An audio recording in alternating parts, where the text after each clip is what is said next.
Join lifelong Star Wars fans Lauren and Steph as they dive into the world of Star Wars fan fiction, discussing a new fic each month, breaking down the writing style, characters, canon relationship, and more. This is your source for Star Wars fan fiction recommendations. So come on and find out why it's one hell of a fanfic. Hi, y'all, and welcome to One Hell of a Fanfic, where we talk about a new Star Wars fanfic every month. And I'm Lauren, and tonight I'm here with Steph. How's it going, Steph? Great. The weather is finally nice. I know I talk about the weather all the time, but it affects life. So the weather's finally nice. It's also the fact that we meet once a month. Yeah. So, like, by the time we've met again, there is sometimes new weather developments. There is. Since the last time. Like, the seasons have changed. Yeah. So, I get what you mean. It's the way we measure time in our society sometimes. Should we talk about this fic? I'm very excited because I love what it is based on. So, I'm excited to get into this. Let's do it. We read, there we go, Written on the Heart by redmorningstar. It was made back in 2018, had 11,000 words. So a little longer than the last couple ones you've been reading, but it really wasn't that much longer. I actually really kind of enjoyed the length. It gave enough time for that story development and to kind of proceed. Yeah, it's nice to change it up sometimes. I agree. Spice level was a 1 out of 4. There was kissing at the end. Oh, yes. Okay. I think I had put a 0 down because I forgot about kissing being a 1. So I'm glad that you cleared that up. I had to look it up. Yeah. It's definitely an alternate universe. It's based in modern day times, and they really I think it's just mostly, like, they throw some names and a little bit of personality into the characters maybe that were already in a movie. Yes. I guess technically you could say it takes place in like the 90s because should I say it? Should I I spill the hope so. beans? Yes. Actually, this is not even spilling the beans because I said this last month what it's based on, but if you didn't listen to the end of the episode last month, I guess you don't know. So this fic was based off of You've Got Mail, which I love that movie. So when I came across this fic, I was like, okay, that's a done deal.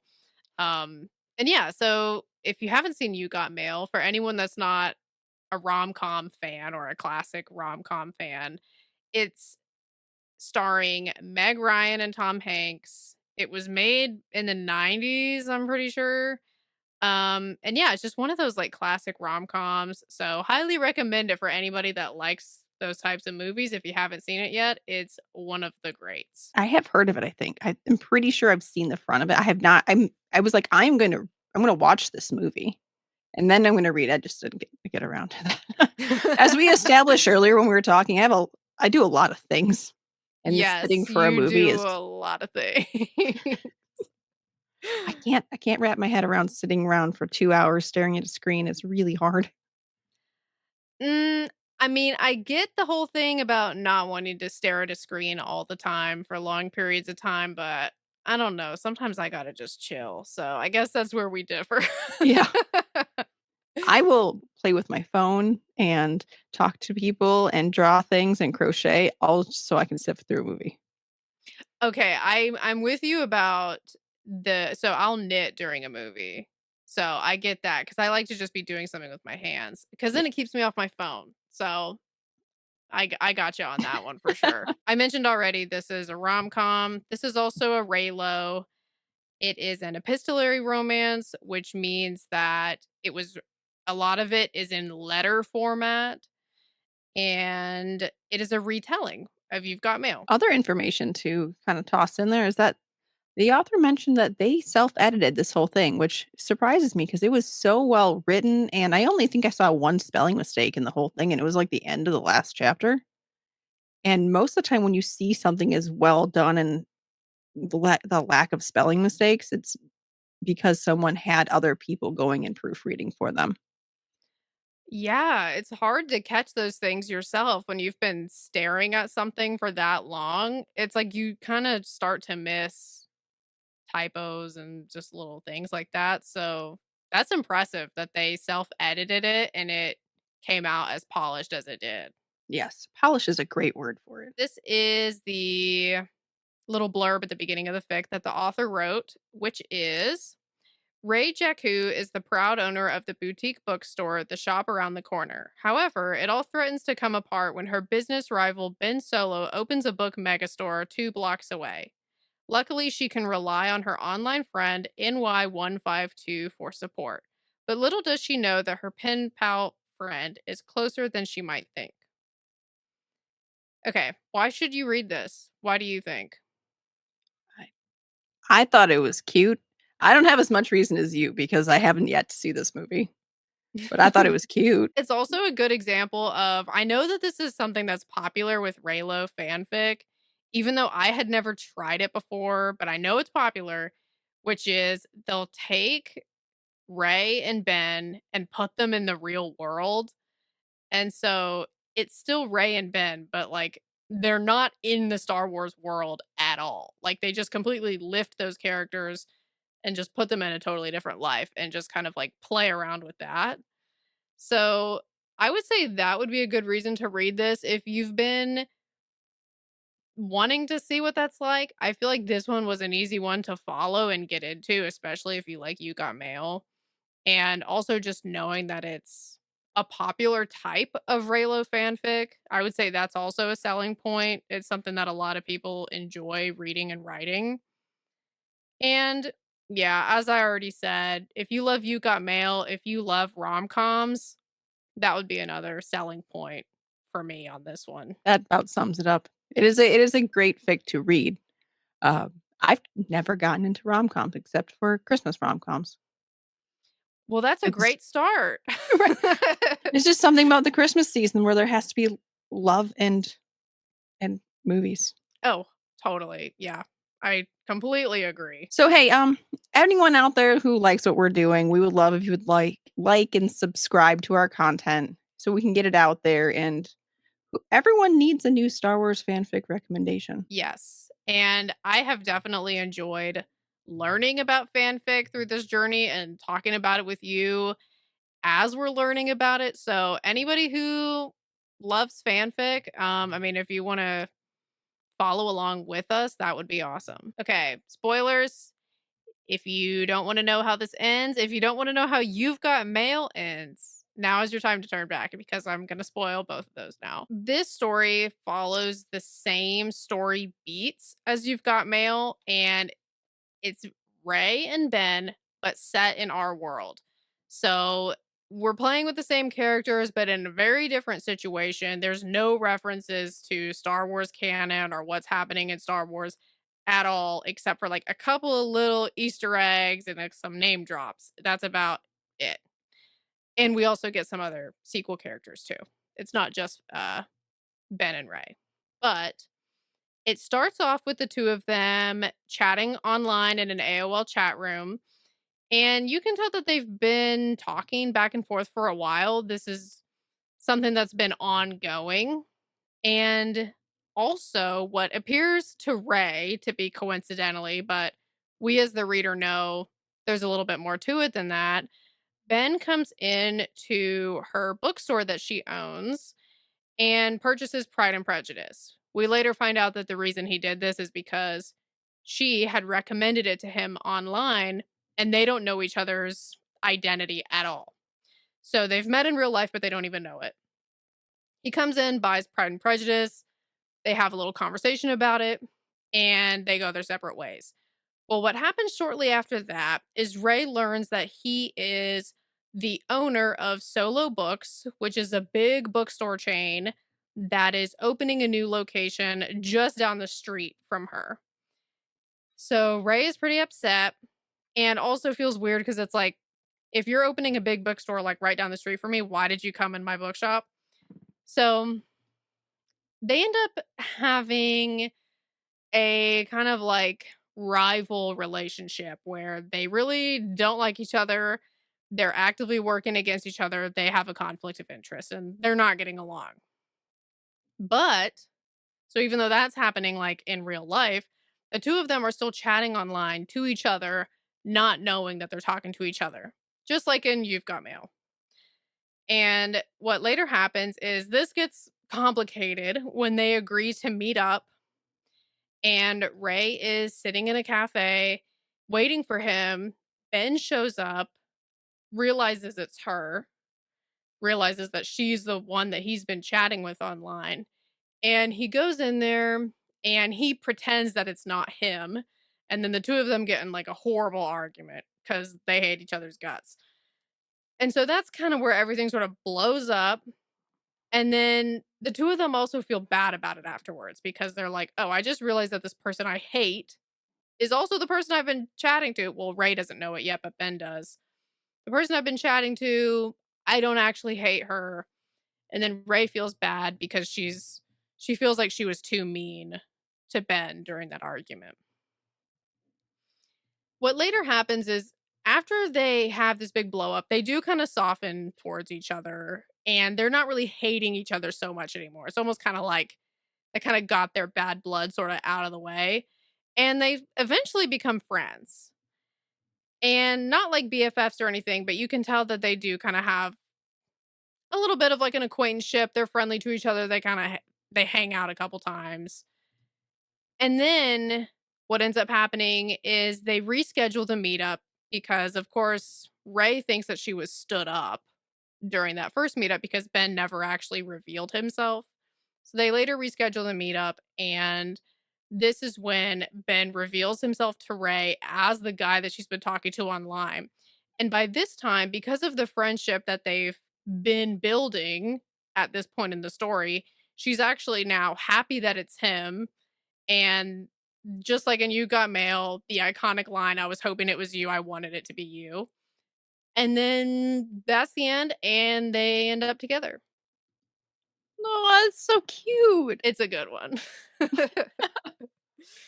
Well, and I loved Alright. it because, like, based on the movie, I felt like Ben and Ray fit so well as those characters that I totally see why the author got this idea because I feel like they just those two characters, Ben and Ray, have so much in common with Meg Ryan's character and Tom Hanks's character, Kathleen and Joe, that even though like Ben and Ray is like a way more extreme version, obviously, because it's Star Wars, they have little things in common that makes it really fun. So, what what were you thinking about throughout this? How were you did it bring back all of that from watching the movie to reading this?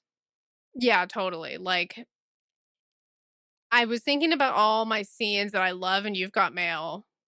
And also kind of in my head being like, okay, yeah, this makes sense because, in Star Wars, when Kylo Ren and Rey, they're talking in their minds and they're opening up to each other in their minds, but like they can't actually be fully truthful with each other because of all this other stuff that's going on. So there's like some cool parallels that I feel like was like a fun thing to explore about how those things would actually work out not only just in the real world but also like with the tone of a rom-com, like with everything being like a little bit more lighthearted. Well, I'm sad that I didn't watch the movie because I feel like I just missed all of this depth that I could have gotten from watching it. Like I mentioned before, surprised at how well it was written and how well it wasn't just the plot that was written well, it was the way that it was written. It it flowed well and the vocabulary was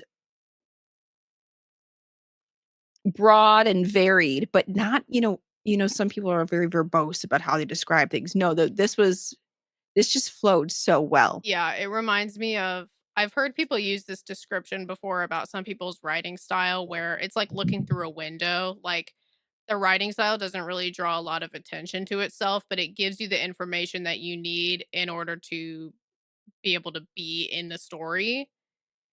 But it's not so like you said, verbose or like flowery that it doesn't really distract you from the story. Sometimes you read something and you're like, "That was a lot of description for that one thing." No, this was precise to the point. You got that picture in your head without getting stuck in the middle of, like, "Why do we have so many words for this?" So we had like you mentioned, we had Ray and Ben, but Han showed up and also Finn. Finn was the employee of Ray at the bookstore, um Poe is her friend who is an author. Did a great job keeping some of the personalities in here. Yeah. Poe is And then annoying as usual. yeah, exactly. Pompous and annoying, and then Finn was just the best friend, and, oh, Phasma showed up for a little bit being intense. That was it. Yeah. Intense secretary, or I Yep. guess receptionist. I feel like secretary is kind of an old word, but you Yeah, get I what I think mean. it's, administrative assistant now. Mhm. Yeah. Mm, Yeah. I mean, but the this was the receptionist '90s. is at the front desk, right? And then the administrative assistant is, like, in the office. Yeah. Okay, anyway. You get what we're saying. Yes. Oh, and it was written in 3rd person. Like you said, looking Yes. through a window at what's happening. I liked the roles that all the other characters fit into. Oh, and we forgot to say Han. Did we say Han? I mentioned him, but I didn't say what he who he was. Okay, so Han, this is a part that I skipped over in my summary, but Han was, of course, uh, Ben Solo, the bookstore owner. His dad, also the CEO of the bookstore company. So, like, higher up in the company than Ben was. And this scene kind of surprised me because I could never picture Han as the CEO. Yeah. But when he comes in the store and the little conversation he has with Ray, it is very Han coded, even Yeah. though Han as a CEO is kind of like weird to think about. So that was an interesting part. They didn't have him as the CEO very much. It was just more like he, like, came in, he was a collector of items. So, I mean, he's a smuggler, collector of items, it's close. That's true. Yeah. And he stops in her store and buys like $400 worth of rare book editions that she had behind the counter. I mean, I guess he did her a favor because this was when she knew that the shop was going to close and was trying to sell off her stock. So, Right.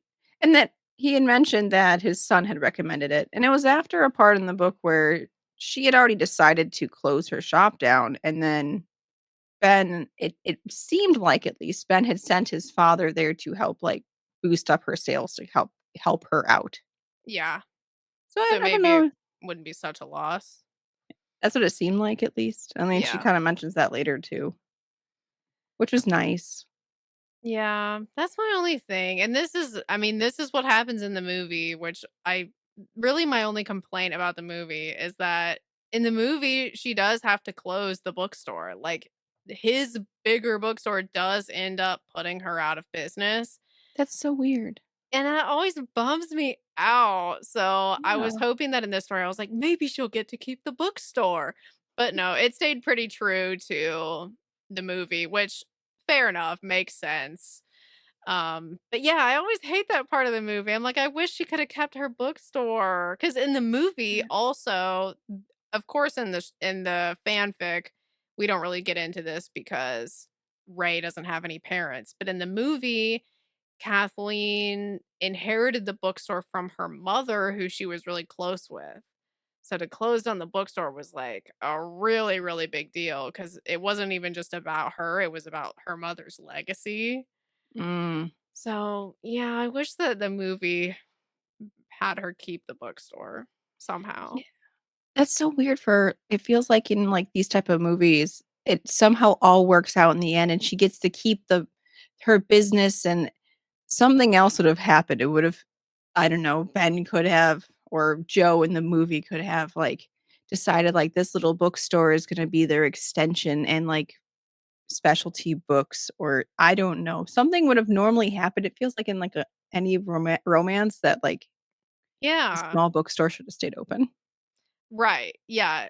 Yeah, when you're used to like a lot of times in rom-coms, everything works out in the end, and that would be one of the things we would expect. So, yeah, it's Yeah. weird that that's the decision they went with, but But hey, whatever. yeah, I mean, Not that's all of what them can they be the same. yeah, that's true. That's what we have Hallmark for. Dude, yes. If you want everything to be extremely so predictable that you're not gonna be caught off guard by a single thing, that's when you turn to Hallmark. It's the best. Yeah. Okay, did you have a favorite scene? I did. I liked the soup scene. She's sick and at home dying from a cold, talking about how her nose is so stuffy and she's just trying to watch a movie and die in peace. And she gets a buzz at her door and it's Ben. And this is when they're still kind of starting to become friends. And she this is after she had shut down the shop and Ben had asked Finn to come work for him, and I guess he threatened Finn's job if Finn did not tell him where she lived, and he made her soup and brought her soup. I want someone to threaten somebody so that they can come take care of me. That's romantic. I mean, I feel like it would be a little alarming at first. Probably, but I'm a dark romance reader, so, like, that's fine. So, yeah, yeah, you're used to that, I Good. guess, in If your there's not a mild amount of stalking going on, what have you yeah. been doing? But, if you show up with food, That's that just love. that does help the situation. Yeah. Yeah, that one was cute. I would say mine, which I don't know, this feels like a weird favorite scene to say because it's not a happy scene, but I think mine is when they're in the cafe when they're supposed to meet for the first time and it goes horribly wrong.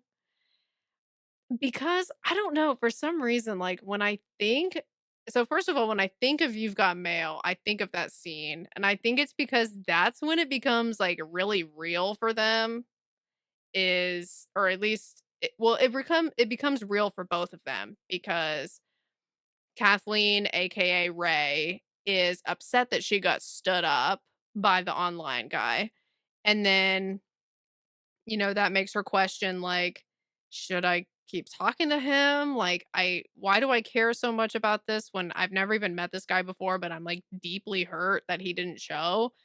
And then we have Joe, aka Ben, who does actually show, but now has to come to terms with the fact that the person he's been chatting to is the same person that he's been pushing around for the past several weeks. Yeah. So I like how all of that is kind of like getting, like, messed with in this scene at the same time for both of them, and it's all kind of, like, coming to the surface, and I like how this fanfic author took that scene from the movie and translated it to be for Ray and Ben, and still having, all those emotions come up of, "What does this mean for me that this what was supposed to be a really nice, pleasant meetup ended up going so horribly?" There's a lot of things going on in that scene, so that makes sense. Yeah. It's not like it's a happy scene or anything, but there's a lot that I feel like is really well handled in that scene by the author. Alright, do you have any questions? Correct me if I'm wrong, but is this also your first fanfic that you've read of Ray and Ben in the real world? I think so, yeah. Okay, at least first off the top of your head. So how did that work for you? How did these two characters work in the real world just for you personally? Hmm, that's a good question. I just kept going, "Oh, where are the lightsabers?" I was expecting more Star Wars references, and it didn't happen. So it threw me off, but in the end, I because there's only so much you can do within the Star Wars world, it it's kind of fun to be able to take them out and put them in the real world somewhere. I Yeah. liked it. Yeah. It's got this, familiar feeling because it's those characters, but it also feels new at the same time. I was Nice. expecting to still be Star Wars, but in the real world. But no, this was the real world with a couple of characters in it. Yeah, it was like the same characters, but put in a completely different situation with similar backgrounds that they had in Star Wars, but Yeah. not the exact same. Yeah. And not as extreme. No. There's no empire in this or first order. No, there is a large book corporation, which is not nearly as scary. Yeah.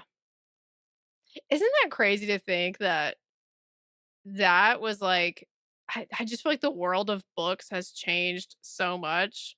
Like that back when this movie came out, the big bookstores, that was the evil thing in the book world. And now that's like crazy to even think about. 'Cause now we've got, like, bigger problems in the book world than a You large know, bookstore. just a few, like impending doom. Yeah, but anyway, that was a little sidetrack, but last time I watched this movie, I was like, "Wow, things have really changed." Ben's screen name is NY 150 something. 152. 152, yeah. Why? Was there some significance to that? So, it's the same one as from the movie, and I think in the Okay. movie, it's because it takes place in New York, so I think it's New York, and I think 152 might have been there's a scene where they talk about this, and I can't remember, like, what the conclusion was. I think it might have been, like, his address or, like, his phone number. It's like a number that he just, like, grabbed off of something else and used. So there's not Okay. really I'm pretty sure, if I'm remembering correctly, I'm pretty sure it's just, like, a number that he chose. Okay. I wasn't sure if there's like a Star Wars reference to that. No, that's actually from No. the movie. Yeah. All right, next question. In the end, Ray is telling Finn that he should really meet Poe because they would get along really well. Mhm. Did you see romance coming with that? Because I Yeah, was like, I saw "Yes, that as a romance." setup. Yeah. Yeah, That was a setup for sure. I good. think it was funny, though, how Finn said, "Never meet your heroes." Like, that's also a good point. Yeah, absolutely. It was cute because just for anyone who hasn't read this, who doesn't know what we're talking about, so Poe is an author and wrote Finn's favorite series, and Ray knows Poe because of the whole publishing world and all that, and she knows Finn, of course, because they work together. So she gives Finn a copy of Poe's latest book signed, and Ray's like, "Oh, we should go out to coffee, the 3 of us." And Finn's like, "No, never meet your heroes. I don't know about that." So, interesting to see, interesting to theorize if that would actually happen or not, and if Finn would like Poe if he did meet him in real life in this universe, or he could be annoyed by Poe just like I am. It could be both. It could go either way. Yeah, or it could be both, like you said. My other question for you, I kind of alluded to this earlier, but Han as the CEO of the evil bookstore corporation, how did that work for you? Did you think it was a good casting for him, or was it kind of surprising, or what were your thoughts? I think it worked as well as it could. They didn't really actually mention him being evil at all, just Yeah, that I he guess was. I called him evil Yeah, because he put her bookstore out of business. right. I mean, I blamed Ben for that more than anything. That's a good point. It sounds like it was Ben's decision to open that store where he did. Right, and that it seemed like Han had nothing to do with much of anything other than he went and bought some books. Okay, that's a I mean, fair if point. if we're following story like canon, Han, he's probably off doing whatever he wants and then came back for this one instance and then went back off into his whatever, Back on being his the yacht. absentee father he normally is. Yeah. Okay, that's a really good point. Yeah. I think I just attributed the evilness to him when really it might not have even been him. So, okay. Yeah, I would say I think for this world that it takes in, I see why the author put him there because it's kind of like, how else is that going to work in this world? Because Ben is the CEO, not the CEO. Ben is a pretty high up person in the bookstore corporation. So it makes sense that his dad would probably be part of the corporation too, just because that's often how these things work. So I see why the author was like, okay, this is like kind of like a natural place for Ben's dad to be, even Yeah, though we don't have like the empire and the resistance and all that. It's like he's where else would he even be put, you know? right, and it worked well with why he was buying, specialty books. True. Yeah, because like I don't think a lot of people and Ray acknowledges this too in the story. Not a lot of people are gonna go in there and spend $400 on rare books. So it'd be nice, but no. Do you have anything else? I don't. Okay, let's talk about what we're reading next. fanfics? Okay, so I went and dug through AO3. I know we have a long, like, TBR list, but we've gone over it so many times, I'm like, "I don't know." I think a lot of what's left on our TBR is, like, 50,000 words or more. Yeah, there's some long stuff on our TBR, so we don't have Yeah. to stick to that. So I went looking. I've still been looking for Acolyte things, but most of the things for Acolyte are rated E, very explicit E. Hmm. I was like, "Well, that could be fun." But then we would be limited in how much we could discuss on air. Yeah, because a lot of it's like, "Plot? What plot?" And I'm like, "Oh, Like uh, 5-minute episode. yeah." So I went I just looked for something else, and I found something that's called "We All Have Our Reasons, You Just Happen to Be Mine," and it's by Those Burning Embers, and it is about Anakin being a after killing Sidious. I'll just read the little thing here. Anakin left the Jedi behind. He's a father now, a husband, a mechanic, and he promised his wife that he would not get himself in danger again. Then one day he gets a call from Mace Windu. It's about Obi-Wan. And it is all of the tags in there are like so much fluff, tooth rotting amount of fluff. And happily ever after, everyone's happy, nothing hurts. And I'm like, you know what? I'm all about it. That sounds great. I Yep. can't wait. And I love that you said Mace Windu. Yes. I thought that was a plus. I was like, hey, look at that. We'll toss that in there. Yeah. Perfect. Awesome. That sounds great. Well, as a reminder, we are on social media. Our Instagram is one hell of a fanfic with a period in between every word. That's where we post whenever we have a new episode out. And we also have a YouTube channel where we post our video recordings of our episode, which is also called One Hell of a Fanfic. Bye, everybody. Bye bye. See you next month. Thanks so much for joining us at One Hell of a Fanfic. On this podcast, we discuss Star Wars fan fiction, but we do not own the rights to Star Wars or any of the written works we cover. We have no affiliation with Lucasfilm or the fanfic authors we credit for their work. For questions, please email us at onehellofafanfic@gmail.com.